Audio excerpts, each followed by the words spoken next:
Good morning, all of you. This is Pyare Khan, Managing Director from Ashmir Career Private Limited. Hello.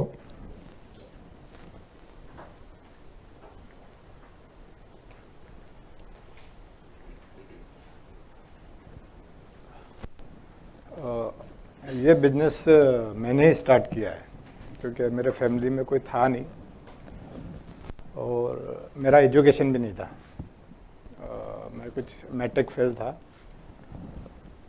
तो एक ऐसा सोच आई कि भाई कुछ ना कुछ करना है। तो 2001 तक तो ऑटो रिक्शा ही चलाता था। तो 2004 में ऐसा कुछ क्लिक हुआ कि कुछ बिजनेस करना चाहिए करके। तो कुछ करना चाहिए, उसके लिए फाइनेंस चाहिए था, पैसा ज़रूरी था। तो उस समय नई नई बैंक आई थी, ICI, HDFC, ING वैश्य बैंक, श्रीराम पहले से कर रहा था। तो ऑटो रिक्शा बेचा। फिर सोचा कि कुछ हमारे दोस्त लोग थे, उनके पास गाड़ियाँ थी। तो मतलब कुछ ना कुछ तो भी ऑटो से हटके कुछ ना कुछ करना है। तो भूषण जी के पास गया और भी बैंकों के पास गया। He is vice president Kotak Mahindra bank. तो और भी बैंकों में मैंने केसेस डाले, वहाँ से रिजेक्ट हुआ। फिर इनके पास डाला तो इन्होंने पूछा घर खुद का है? तो मतलब यस सर, घर तो है खुद का। तो बोले कहाँ रहते हो? घर तो खुद का था लेकिन सलम एरिया में था। तो सर को बुलाया, घर दिखाया। घर देखने के बाद सर ने 2-3 दिन समय लिया और फिर यस किया कि हाँ ठीक है, मैं आपको लोन दे दूंगा। तो वहाँ से मेरा जर्नी स्टार्ट हुआ। उसके बाद क्वालिफिकेशन का ऐसा हुआ कि जर्नी तो स्टार्ट हुआ, थोड़ा अच्छा चल गया, कुछ गाड़ियाँ बढ़ गई, ये हो गया वो हो गया। तो मेरे मन में एक आइडिया है कि पेट्रोल पंप भी अपना खुद का होना चाहिए। तो गवर्नमेंट ने जो ऐड दिया था उसमें लिखा था कि मैट्रिक पास होना ज़रूरी है। तो उसके लिए फिर मैंने तैयारी की। तो उसके लिए मैट्रिक पास करने के लिए तैयारी की। तो फिर सोचा कि एग्ज़ाम देना है। तो वो मेरे लिए बहुत ही यानी कि क्राइटेरिया ख़तरनाक था। जब भी मैं एग्ज़ाम देने के लिए क्लास में जाता तो सारे बच्चे खड़े हो जाते थे गुड मॉर्निंग सर करके। तो मैं बोलता था भाई बैठ जाओ, मैं भी एग्ज़ाम देने आया करके। तो 10वीं में एक बार फेल हुआ, सेकंड टाइम भी फेल हुआ, थर्ड टाइम पास हुआ। ये भी मेरे ख्याल से 4 साल पहले की बात है। उसके बाद ऐसे ही 12 का भी एग्ज़ाम देके 2 बार फेल होके पास हुआ। तो उस समय मेरे माइंड में कुछ ना कुछ नया चलता था कि मैं सोचता था ठीक है, बिजनेस तो इतने सारे लोग कर रहे हैं, हम कुछ नए टाइप से करते हैं। तो 2007 तक तो ठीक था कि मेरे मन में एक आइडिया है कि अपना ट्रांसपोर्ट खोलना चाहिए। 2004 में तो एक गाड़ी थी, 2007 तक चलते चलते कुछ गाड़ियाँ बनी। तो 2007 में मेरे मन में एक आइडिया आया कि भाई हम ट्रांसपोर्ट खोलते हैं।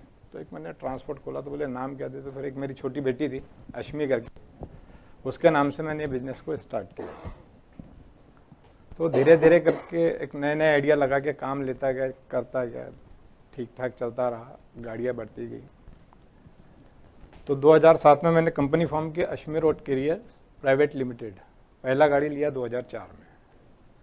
तो वहाँ पे मेरे को एक चीज़ क्लिक हुई कि इंडिया में ऐसे कौन से लोग हैं जो पढ़े लिखे नहीं है, जो बड़ा बिजनेस कर रहे हैं, हम क्यों नहीं कर सकते? फिर मैंने सोचा कि भाई एक एजुकेशन किया ही आदमी बड़ा बिजनेस कर सकता है, ऐसा तो पॉसिबल नहीं है। तो वो मैं सोचा। तो मैंने फिर वेदांता वगैरह इन लोगों के बारे में, और भी 2-4 लोग थे जिन्होंने अंबुजा सीमेंट बनाया, उनका भी एजुकेशन कुछ ऐसा कुछ खास नहीं था। तो मैंने वहाँ देखा तो उन्होंने क्या किया था, वेदांता वालों का एक विज़न मिशन ये था कि वो अच्छे बंदों को लाके रखते थे।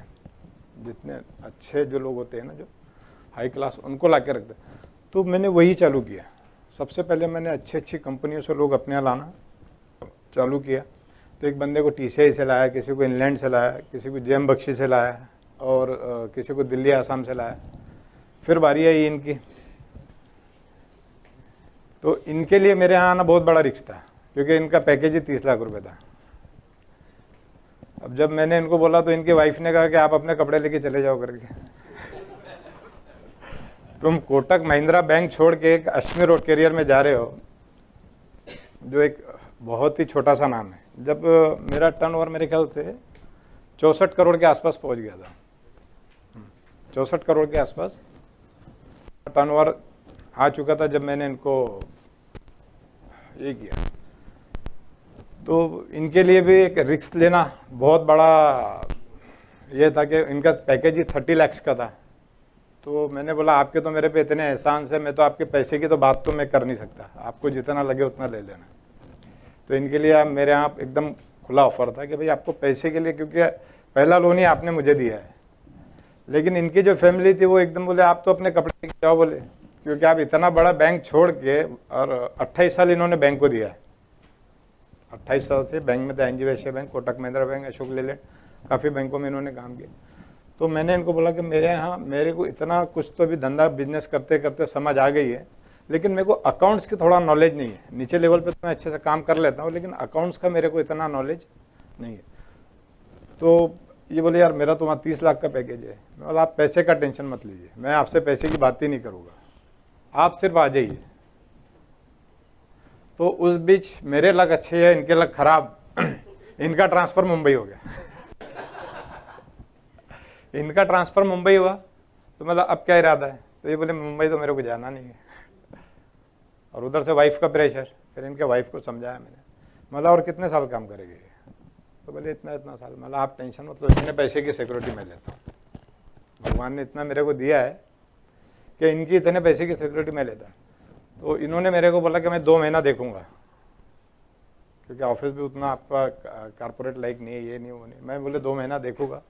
मतलब सर आप आके 1 महीना देखिए, उसके बाद अगर आपको लगे तो करना कंटिन्यू, नहीं तो फिर। तो इन्होंने बैंक से 2 महीने की छुट्टी ली कि 2 महीना में मुझे समय दिया जाए वहाँ ज्वाइन करने के लिए। तो मेरे यहाँ जब आए तो इनको इतना अच्छा लगा कि नहीं यहाँ ये कंपनी ग्रोथ कर सकती है करके। तो इनको अच्छा लगा, इन्होंने बैंक में 2 महीने बाद रिज़ाइन दे दिया कि मैं नहीं जाऊँगा। मैं जब इन्होंने मेरे यहाँ ज्वाइन किया तो नागपुर के बड़े बड़े नाम थे, टाटा मोटर्स, इनके काफ़ी बड़े बड़े दोस्त हैं। बोले तेरे को जाना ही था तो हमारे यहाँ क्यों नहीं आया, वहाँ क्यों गया? बात पैसे की थी तो तू वहाँ क्यों गया, हमारे यहाँ क्यों नहीं आया? तो इन्होंने बोले नहीं उनके साथ कुछ करना है, कुछ ये करना है, वैसा वैसा। तो ऐसा करके हमने स्टार्ट किया। फैसिलिटीज़ तो जो दिल्ली, आसाम, इंग्लैंड जितनी भी बड़ी कंपनी दे रही है हम लोग भी दे रहे हैं, ड्राइवर्स के लिए, स्टाफ के लिए। अभी मेरा जो जनरल मैनेजर है, जीएम है, उसको मैंने 50 लाख का घर दिया है, कार दिया है। और जितने भी मेरा स्टाफ है उनको सबका मेडिकल, मेरा 3 चीज़ पे ज़्यादा फोकस है, मेडिकल, एजुकेशन और घर। मैं चाहता हूँ कि पूरे स्टाफ को, मैंने इसमें से हमारे जो कोई नेपाल का है, कोई राजस्थान का है, इनको सारों का सबका मेडिकल है हमारे। मेडिकल एकदम सब फ्री है।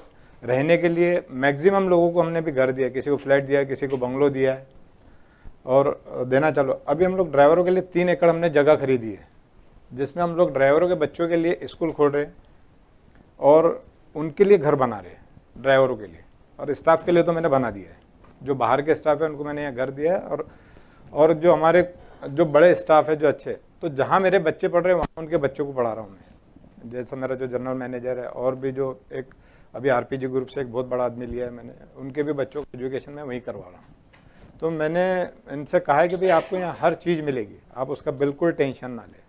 और बिजनेस में अभी हमारे पास है जो देखा, पिछले साल हमने कुछ 150 करोड़ किया, 150 करोड़ करे तक हमारे पास कुछ 140 के आसपास व्हीकल साइज था, 180 के आसपास, नहीं सॉरी, हाँ 90 के आसपास। अभी हमारे पास 240 गाड़ी है, क्योंकि 100 गाड़ी अभी हमने पिछले महीने खरीदा है। टाटा स्टील से 1 शॉट में एक साथ 100 गाड़ी खरीदा है। और मार्केट व्हीकल हमारे यहाँ 2000 गाड़ी है। तो JSW ने जब मुझे 400 करोड़ का एक सिंगल वर्क ऑर्डर दिया, ये मेरे को अभी 8 महीना पहले मिला है, तो उस समय वहाँ पे 32 वेंडर्स काम कर रहे थे। इंडिया के जो टॉप मोस्ट वेंडर थे, कोई 25 करोड़ का, कोई 50 करोड़ का, ऐसे इंडिया के टॉप मोस्ट वेंडर 32 वेंडर्स थे जो काम कर रहे थे। तो उसमें से उन्होंने 29 वेंडर्स को बाहर कर दिया, 29 वेंडर्स को बाहर कर दिया। और अभी खाली JSW नागपुर में, कलमेश्वर में 3 वेंडर है, जिसमें 90% मेजर शेयर मेरे पास है, जो एक अकेला वर्क ऑर्डर है 400 CR का। और बाकी 2 वेंडर हैं, उनके पास किसी के पास 10 करोड़, किसी के पास 15 करोड़। तो ये साल हमारा पेट्रोल पंप और 2 फर्म है, ऐसा मिला के हम लोग 400 करोड़ के आसपास जाने वाले हैं। और JSW हमारे को भी काम तो इतना दे रहा है, लेकिन हमारे पास थोड़ा सा फंड का और हमारा एक कारपोरेट ऑफिस बन रहा है, जो अभी हम लोग कुछ 10 करोड़ रुपए खर्चा करके, तो हमने उनसे कहा है कि भाई हमारा पहले अभी आप वर्क रोकिए। अभी परसों की बात थी, रोहन साथ में था, तो उनका फ़ोन आया BKC से मेरे को कि भाई आपको 1 लाख टन महीने का काम करना है, जिसका अगर साल का मेरे ख्याल से कॉन्ट्रैक्ट कर लो तो 200-250 करोड़ होता है। तो हमने मना किया, मतलब नहीं, अभी हम नहीं कर सकते, अभी हमारे पास ऑलरेडी काम है, हमारे को हमारी टीम पहले बना दें, उसके बाद हम आपका काम करें। तो आज पता चला कि उन्होंने वर्क ऑर्डर सिर्फ साइन करने के लिए भेजा है। परसों के दिन रोहन के सामने मना किया, हमारा फ़ोन पे कॉल चालू था। तो काम हमारे हम लोग प्लानिंग की है कि 2022 तक हम लोग 1000 करोड़ को क्रॉस करेंगे।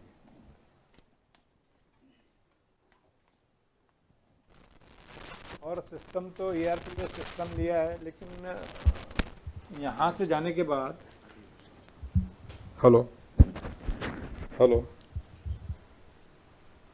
हेलो हेलो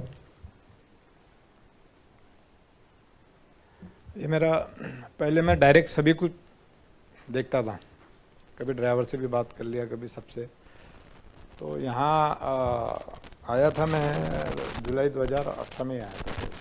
तो यहाँ बताते आप कितना काम करोगे, एक दिन ऐसा समय आएगा कि आपको 1 सेकंड भी नहीं बचेगा आपके पास, यानी 1 सेकंड भी नहीं रहेगा। तो आप जितने काम है अपने बांट सकते बांट दो। तो ऐसा करते करते फाइनेंस का पूरा हमारे भूषण जी संभालते हैं, और अजीत सिंह ऑपरेशन हेड है, वसीम शेख मार्केटिंग हेड है, अजीत रेल भी देखता है साथ में।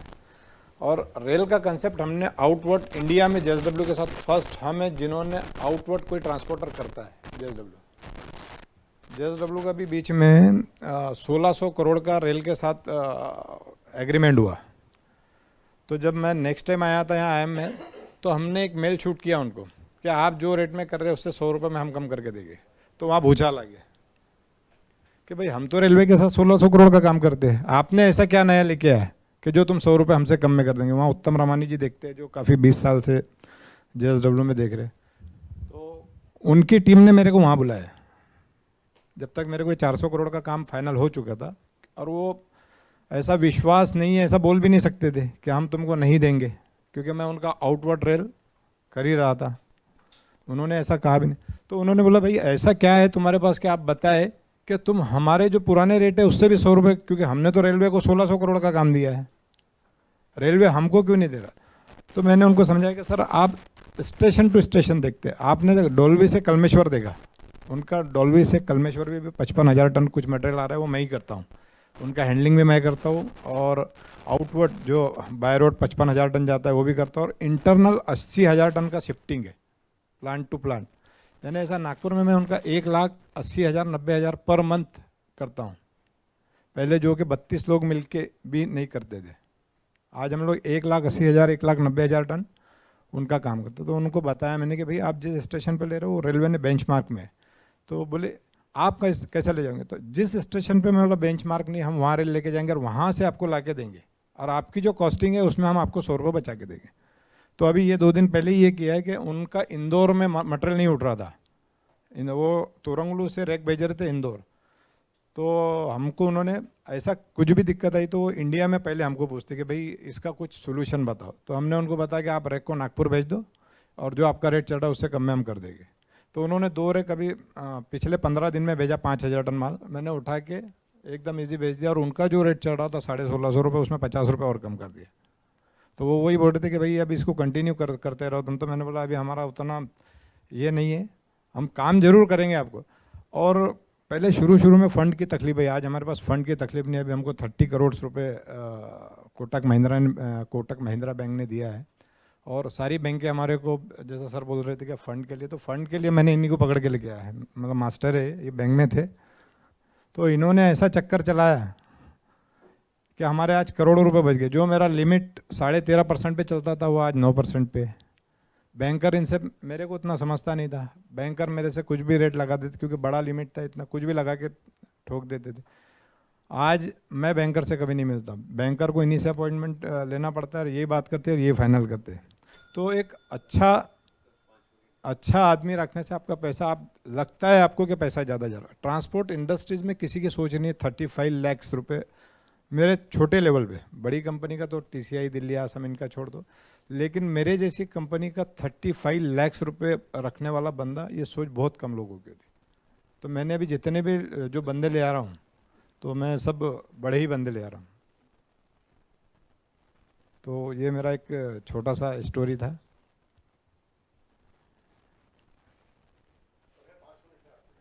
पाँच मिनट है क्या? हाँ, यहाँ आने के बाद यही सीखा कि भाई सिस्टम से अब आप अगर काम करते हो तो आप, जैसा आईसीआई बैंक का देखा मैंने कि वो पूरे इंडिया में एटीएम चला रहा है, ब्रांचें चला रहा है, तो सिस्टम से चला रहा है। तो हमने भी, हमारे यहाँ सिस्टम है, ईआरपी का सिस्टम है, और उस सिस्टम हमने 2-3 साल पहले ही लेके आ गया था। तो ऑटोमेटिक पीओडी जनरेट होती है, हमारे यहाँ पीओडी कितनी नहीं आई वो पता चल जाता, ऑटोमेटिकली आउटस्टैंडिंग मिल जाता है क्लाइंट्स को कि भाई आपका पैसा ड्यू है। एक हमने लिमिट सेट करके रखी कि इतने पे ही आपको काम करना है। यहाँ अगर कस्टमर का पैसा नहीं आता है तो वहाँ पे आपको ब्रेक करना है। मेरी इंडिया में 10 ब्रांचें हैं और हमारा कुछ अभी और काफ़ी, अभी हम लोग तोरंगलू खोल रहे हैं, बेंगलोर खोल रहे हैं, हैदराबाद खोल रहे हैं, मुंबई में 3 ब्रांच है, अहमदाबाद में 1 ब्रांच है। अहमदाबाद में मैं टाटा का काम करूँ, और अभी 10-15 दिन पहले मेरे को 150 करोड़ रुपए का काम मिला है टाटा स्टील में। तो टाटा स्टील भी एक ऐसा कंपनी है कि जो ऐसा मेरे को सेकंड टाइम मिला है। फर्स्ट वेंडर को इतना बड़ा काम कभी नहीं देता है। तो उन्होंने हमारा मार्केट सर्वे किया, जहाँ जहाँ हम लोग 4-5 कंपनी में काम करें, ज़्यादा नहीं।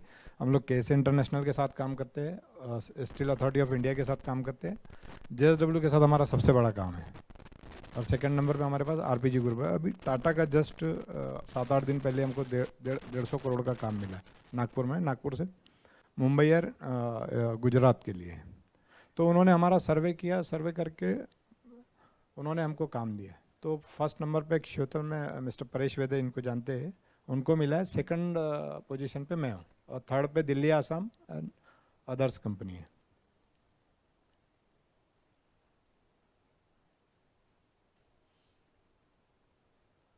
बंदे तो मैं बताया हूँ कि हमने अच्छे रखे, क्योंकि जेएम बख्शी से हमने फ्लीट के लिए जो बंदे लाए, मैकेनिकल इंजीनियर से, तो अच्छी कंपनी से ही हमने बंदे लाए। ऐसा नहीं कि एकदम, नहीं तो पहले हमारा ऐसा 2-3 साल पहले लाला कंपनी हुआ करता था तो मेरा सोच ही वही है कि इस लाला कंपनी को बदलना है।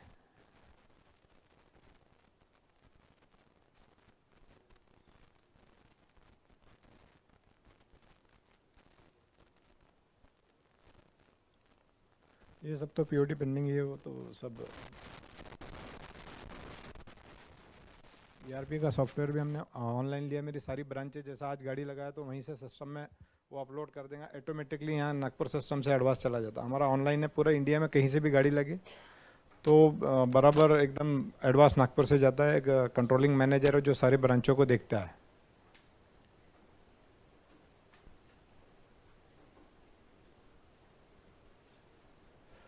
और हम लोग ओडीसी में हमने कुछ नया किया है।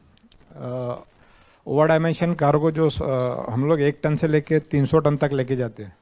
तो मेरे को जो केएसए इंटरनेशनल में मैं काम कर रहा था, उनको कुछ प्रॉब्लम है भूटान में माल ले जाने के लिए।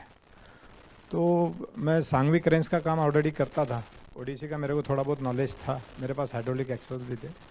तो भूटान में एक इंटरनेशनल बॉर्डर को तोड़ के माल को अंदर लेके जाना था, ब्रेक करके, और इंटरनेशनल बॉर्डर को रोकना, एक दिन के लिए बंद करना, वो बहुत ही डिफ़िकल्ट, और उसका परमिशन नहीं मिलता। तो सारे इंडिया के ट्रांसपोर्ट ने, दिल्ली, आसाम, टीसीआई, इन्होंने मना कर दिया कि भाई हम ये काम नहीं करेंगे। एक तो रिस्की था, और पूरा माओवादी जो चल रहा था उधर भूटान में, तो और ऐसा कुछ बहुत यानी कि क्रिटिकल जॉब था। तो हमने इनसे लिया। तो एबीबी ने केएसए इंटरनेशनल को लिखा, एबीबी बड़ौदा, आप जानते हो, क्या ये बंदा काम नहीं कर पाएगा, क्योंकि हमारे यहाँ जो इतने बड़े प्लेयर है, इन्होंने मना किया तो ये बंदा काम नहीं कर पाएगा। लेकिन आरपीजी के एमडी ने कहा कि मेरे को उस बंदे पे भरोसा है, इसको आप काम दो। देखेंगे हम मटेरियल गुवाहाटी में रख देंगे, बोकई गांव में रख देंगे, जब सिचुएशन कंट्रोल में आएंगी तब मटेरियल को लेके जाएंगे। तो मैं खुद गया सर्वे करने के लिए, मैंने वहाँ पे 20 किलोमीटर की रोड बनाई, 200 पेड़ कटवाए, HT-LT लाइन कटवाई, और उनसे भूटान गवर्नमेंट से परमिशन ली बॉर्डर को ब्रेक करने की। मैंने कहा भाई कि ये आपके यहाँ का ये भूटान कॉरपोरेशन पावर का ये प्रोजेक्ट है, अगर ये रुका तो आपके यहाँ बिजली उतनी लेट आएगी। तो मैंने उनको समझाया, तो बोले ये काम तुम कितने दिन, क्योंकि मटेरियल की हाइट थी 16 फीट और उनके बॉर्डर की हाइट थी 13 फीट। तो उन्होंने बोला ये काम आप कितने दिन में कर दोगे? तो मैंने बोला मुझे सिर्फ 1 दिन चाहिए, मुझे सिर्फ 1 दिन चाहिए। मैंने सारी टीम अरेंज कर ली थी। अरेंज करने के बाद वो मैंने बॉर्डर रात को खोदना चालू किया, रात को मैंने वो बॉर्डर को खोदना चालू किया, 3 बजे वो गाड़ियों को पास कराया और वापस वहाँ पे प्लेटें डाल दी कि उनका यानी बॉर्डर ब्रेक ना हो, क्योंकि गेट एक ही था। तो ऐसा करके वो प्रोजेक्ट किया मैंने। तो मेरे को भूटान गवर्नमेंट की तरफ से भी अवार्ड मिला है और KEC ने भी। और उसके बाद ABP ने बोला कि भाई आप हमारे आ जाओ, कितना काम कर सकते करिए। और उस समय मुझे 50 लाख रुपए खाली फ़्लाइट का टिकट होटल्स के लिए RPG ने दिया था। उसके बाद उन्होंने मेरे को लेह लद्दाख, कारगिल, भूटान, नेपाल में हमने तामाकोशी पावर प्लांट का काम किया। उसके बाद मेरे को ओराई प्रोजेक्ट जो एक UP में बना है वो 10 करोड़ में काम दिया है। और उनके MD ने मेरे को पैसे का बहुत भरपूर सपोर्ट किया। मेरे पास इतना पैसा नहीं था, मैं जहाँ से आया था मेरे पास इतना पैसा नहीं था। तो अच्छी सर्विस देने का एक नतीजा था कि मेरे को पैसा भी भगवान की तरफ से मिला, उन्होंने दिया मेरे को पैसा, एडवांस में दिया। आज भी JSW ग्रुप मेरे को हर बुधवार को पैसा देता है, 12 से 15 करोड़ रुपए हर बुधवार को देता है। बाकी वेंडर्स को क्या है मालूम नहीं, क्योंकि नागपुर मार्केट एक ऐसा था कि वहाँ पे मैंने एक अपनी सोच लगाया कि ये डिमांड सप्लाई का खेल है सारा। अगर मार्केट में 500 टन की गाड़ी और माल आपको 2000 टन लेके जाना है तो रेट 500 का 1000 हो जाता है। मैंने उस पर फोकस किया कि ये रेट 500 ही रहना चाहिए। तो मैंने क्या किया कि गाड़ी तो लगाता था, खुद की गाड़ी लगाता था, साथ में रेल लगा देता था।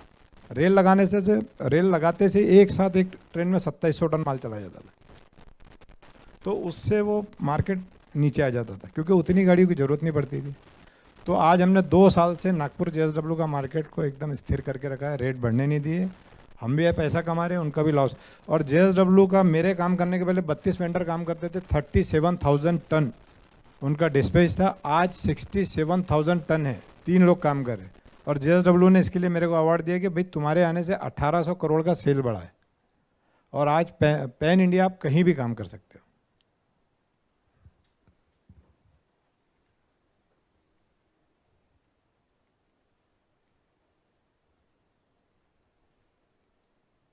इसके बारे में फ्लीट मैनेजमेंट तो हमारे मेंटेनेंस है, वो तो सब बढ़िया ही है।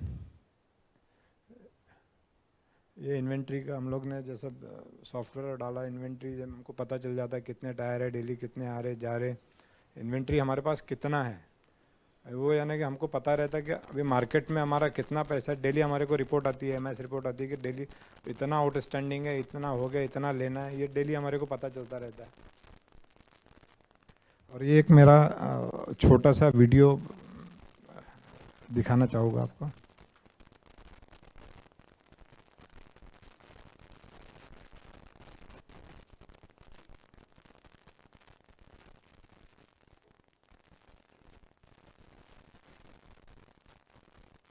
और अभी 9 तारीख को मेरे को CM के हाथों से अवार्ड मिलने वाला है, 9 दिसंबर को, और 14 दिसंबर को मोहन भागवत जी के हाथ से। आणि त्यांनी सगळं कसं साध्य केलं हे सांगण्यासाठी स्वतः प्यारे खान आपल्या सोबत आहेत। प्यारे जी आपका बहुत बहुत स्वागत है, गुड मॉर्निंग। आपकी जो कहानी है वो बहुत ही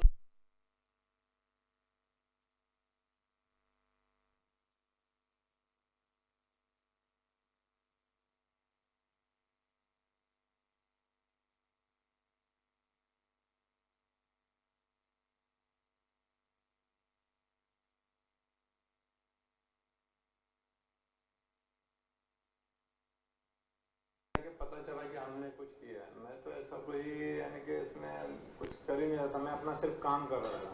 और हमने जो कंपनियों को जो सर्विस दी है उसके बेस पे मैं आज यहाँ पे हूँ। नहीं तो मेरे जैसे तो काम करने वाले इंडिया में लाखों पड़े हुए हैं। प्यारे जी, एक रिक्शा से 400 करोड़ का बिजनेस, आपने मेहनत कैसे की? आपका ये बिजनेस मॉडल क्या था प्यारे जी? मेरे पास एक सोच थी कि आपने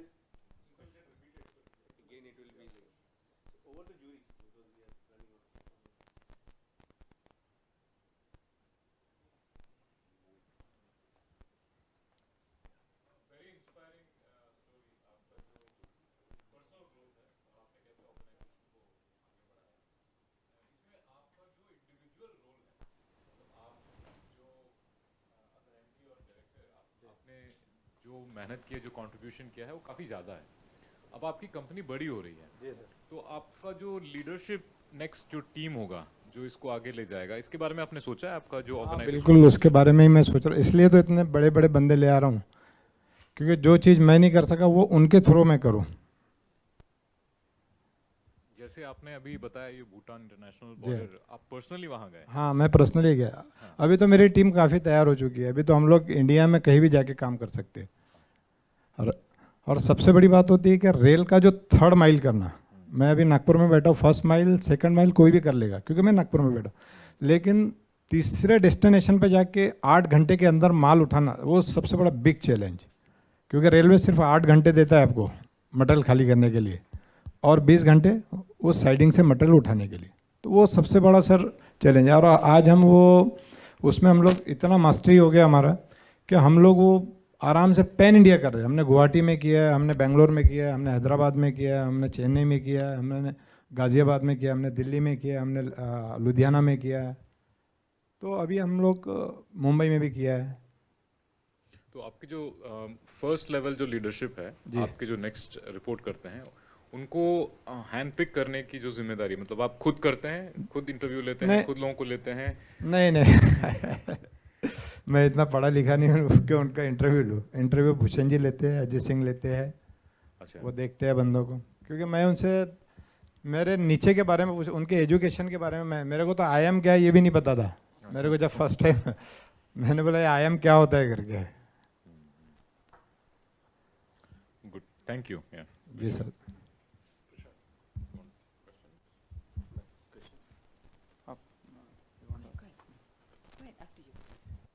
very good morning. Good morning sir. तो आपको मैं अंग्रेजी में 2 शब्द यूज करता हूँ, जी। हिंदी इसका उदाहरण ग्राउंड ब्रेकिंग। जी ग्राउंड सर। ब्रेकिंग बोलते हैं ना, जैसे आपने फिजिकली ग्राउंड को जी सर। खोदा ना भूटान में, वैसा आपकी स्टोरी है। आपके जो बिगेस्ट प्लस और कॉम्प्लीमेंट्री पॉइंट्स है खान साहब, जी सर। एक तो पीपल इन्वेस्टमेंट। जी पीपल इन्वेस्टमेंट आपने जो प्रोएक्टिवली भूषण जी में किया, जी, अजीत जी। जी में किया, ये आपने पीपल इन्वेस्टमेंट। ये वसीम सिंह हमारा MBA किया हुआ बंदा है। हाँ, फिर आपने अपने स्टेक होल्डर्स के मेडिकल और एजुकेशन हाउसिंग के लिए आप जो करते हैं, वो आप बहुत फोकस रहे टनेज और ओडीसी में। जी। टनेज और मोर उसकी एक स्ट्रेंथ है टनेज और ओडीसी की, बिकॉज उसमें कॉम्पिटिटिव प्लेयर काफ़ी नहीं है। नहीं आप पैन इंडिया है, लेकिन आप सार्क कंट्री में भी काम करते हैं, नेपाल, भूटान, सो ये आपकी स्ट्रेंथ है। सर, पैसा वहीं मिलता है। हाँ बिल्कुल बिल्कुल। एंड ऑब्वियसली आप ऑर्गेनाइजेशन को बिल्डअप कर रहे हो और कर रहे हैं। मेरे 3 प्रश्न हैं खान साहब। आप 140 करोड़ से 400 का प्लान बना रहे हैं, करीबन 1100 गाड़ियाँ हैं, दोनों ओन और अटैच मिला के, उसको 2200 ऊपर लेके जाने चाहते हैं।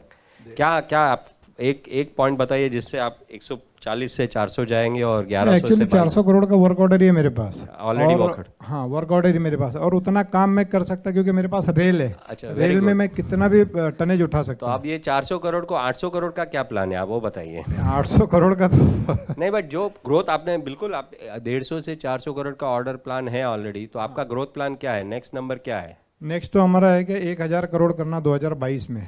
1000 करोड़ 2022 हाँ, में। 1000 करोड़ हम लोग 2020 में भी कर सकते हैं, क्योंकि अभी 55,000 टन मटेरियल डॉल्वी से नागपुर आ रहा है, जी जो JSW खुद कर रहा है। जी। लेकिन जब हमने 100 रुपये कम का प्रपोजल दिया था, हम्म तो आप जोड़ लीजिए रेट 1900 रुपये टन है।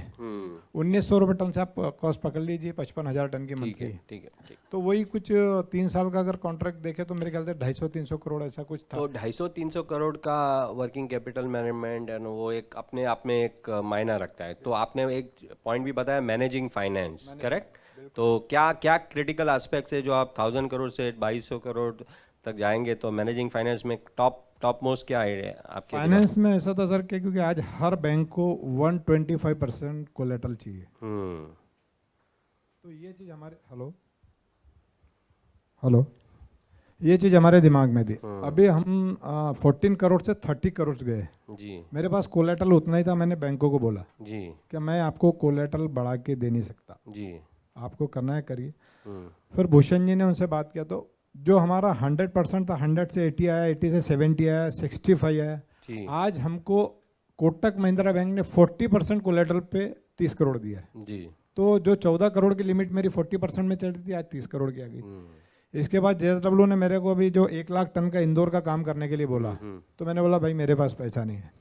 तो बोले तुम्हारे बैंकर्स का नंबर दो। मैंने अपने बैंकर्स का नंबर दिया।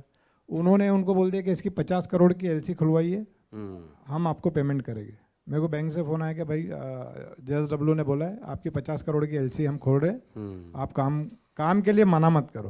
तो काम तो हम बहुत कर सकते हैं सर, काम का ऐसा भगवान के जैसे अभी हमने मार्केट में ऐसा अपना हमने ये कर लिया है इक्विटी। क्या, हाँ क्या काम हमको बड़ा कोई भी अभी फर्स्ट टाइम हमको 150 करोड़ का काम टाटा ने दिया। जनरली नागपुर का इतिहास है किसी भी वेंडर को उसने 50 करोड़ के ऊपर काम नहीं दिया।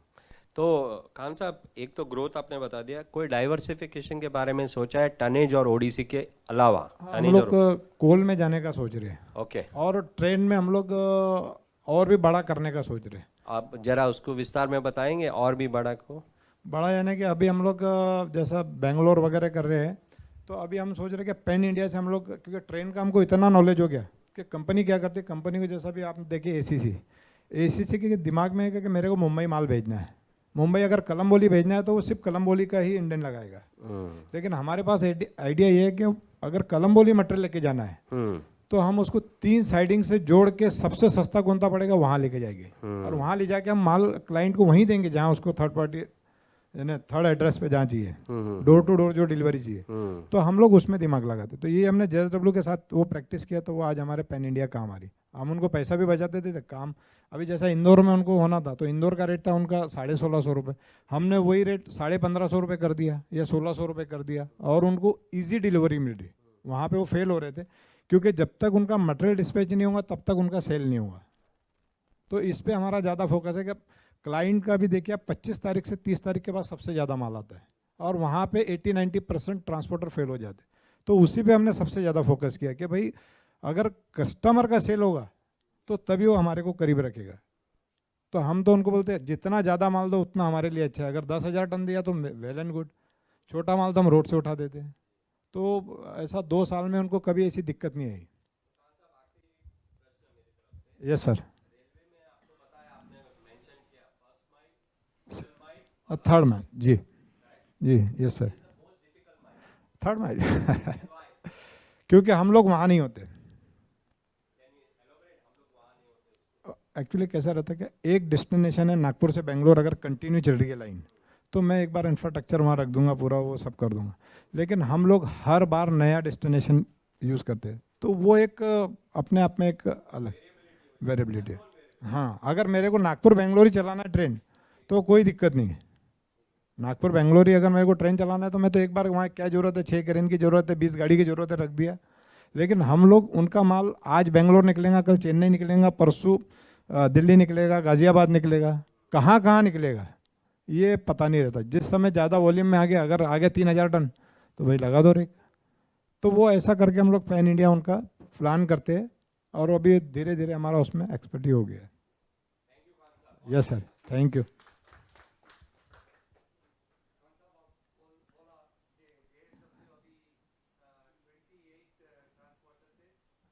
$32, हाँ, जिसमें इंडिया के भी बड़े ट्रांसपोर्टर थे, Delhi, Assam, TCI, ARC, inland, 3 कर दिया। बहुत बढ़ गया। स्टार्ट होने वाला 1 जनवरी।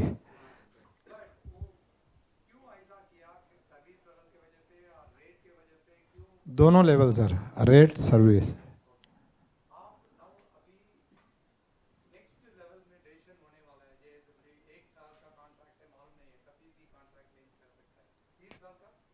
तीन 3 years+2, ये टोटल 700 करोड़ का काम है, 750 करोड़ का काम है ये।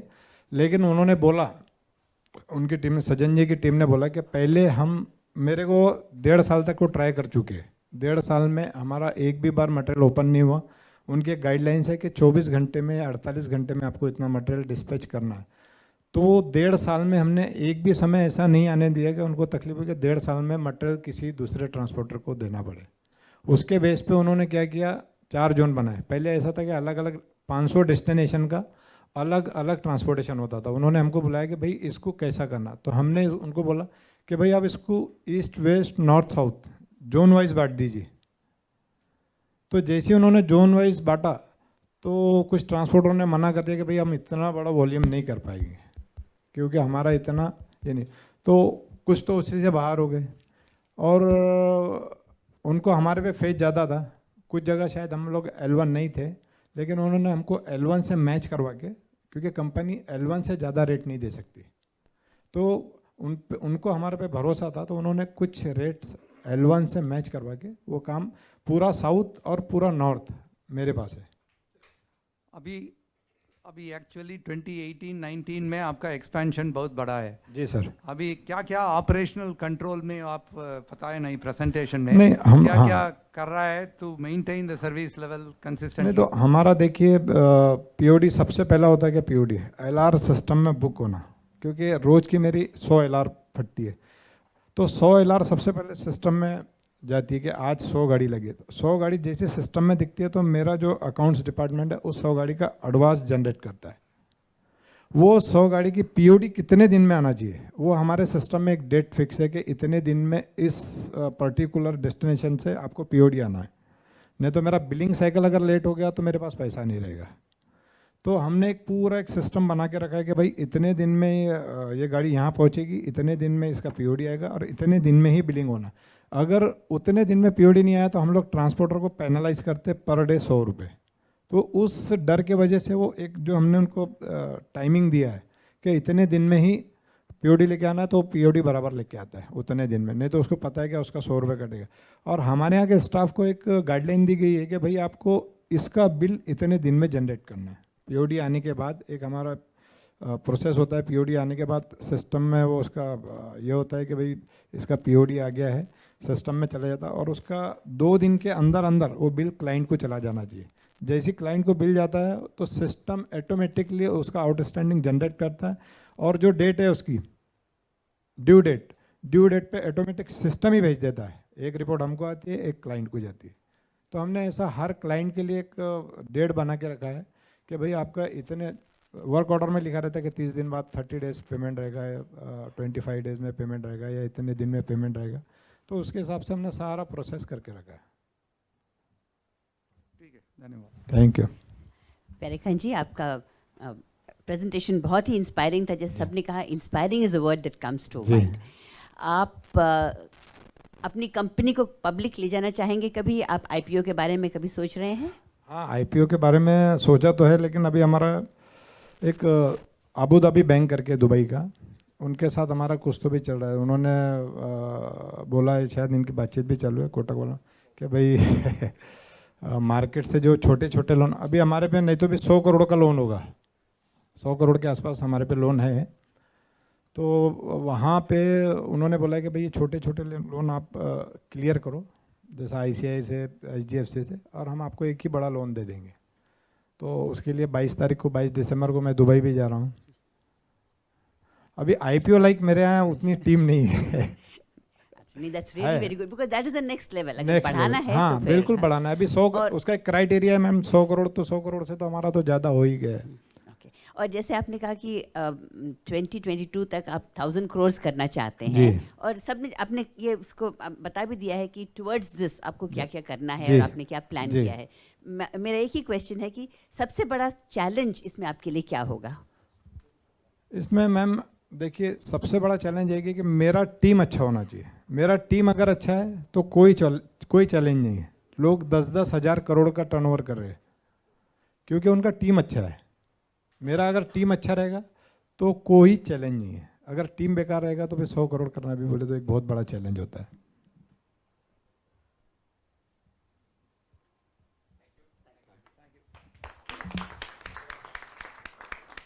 मैडम का जो क्वेश्चन था उसके हिसाब से आप साहू साहब से